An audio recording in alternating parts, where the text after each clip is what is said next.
பெருநகர சென்னை மாநகராட்சி மூலமாக இலவச காப்பகங்கள் நடந்துட்டு இருக்குது. அந்த இலவச காப்பகங்களுடைய நோக்கமே மனிதன் மாண்புடன் நடத்தப்படணுங்கிறது தான்.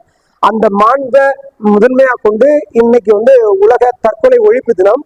அந்த ஒழிப்பு தினத்துல நம்ம பெருநகர சென்னை மாநகராட்சி மூலமாக ஆண்டர்சன் ஸ்கூல்ல இருக்கக்கூடிய குழந்தைகளுக்கு, அந்த இளைஞர்களுக்கு, மாணவர்களுக்கு ஒரு விழிப்புணர்வு கொடுக்கறதுக்காக இங்க வந்திருக்கோம். இங்க வந்திருக்கக்கூடிய எல்லா ஆலோசகர்கள் ஒருங்கிணைப்பாக வந்திருக்காங்க. அதே மாதிரி எங்க பெரிய தம்பி ஐயா அவர்கள் வந்திருக்காங்க. ஐயா வழக்கறிஞர் எங்களை தொடர்ந்து அவங்க வழி நடத்திக்கிட்டே இருக்காங்க. அது எங்க எப்படி என்ன பண்ணணும் அப்படிங்கறத எங்களுக்கு தொடர்ந்து ஆலோசனைகள் வழங்கிட்டே இருக்காங்க. நாங்க இந்த ஒரு குழுவா இணைஞ்சு இங்க எதுக்காக வந்திருக்கோம்னா, மாநகராட்சி மூலமாக ஒரு மிகப்பெரிய ஒரு விழிப்புணர்வு எல்லாருக்கும் ஏற்படுத்தணும். தற்கொலை எண்ணங்கள் வரக்கூடாது. ஏன்னா இளைஞர்கள் மத்தியில, குழந்தைகள் மத்தியில தான் இப்ப அதிகமா அந்த தற்கொலை எண்ணங்கள் வந்துட்டு இருக்குது.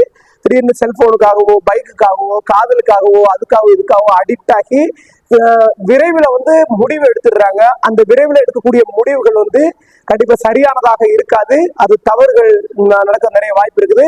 அந்த முடிவுகள் எடுக்கும்போது நீங்க தயவு செஞ்சு யார்கிட்டயாவது உங்களுக்கு தெரிஞ்ச நபர்கள்ட்ட ஷேர் பண்ணுங்க, கொஞ்சம் பேசுங்க. நீங்க கலந்து உரையாடியாச்சுனாலே கண்டிப்பா அந்த எண்ணம் தவிர்க்கப்படும்.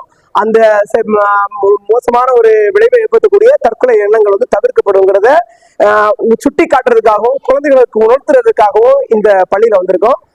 இந்த வாய்ப்பினை ஏற்படுத்தி தந்த எங்க பெரிய தம்பி ஐயா அவர்களுக்கும், இந்த மீடியா யுகம் நியூஸ் சேனல் அவர்களுக்கும் மீண்டும் ஒரு முறை பெருநகர சென்னை மாநகராட்சி வடக்கு மண்டல காப்பகங்கள் சார்பாக நன்றியை தெரிவித்துக் கொள்கிறோம்.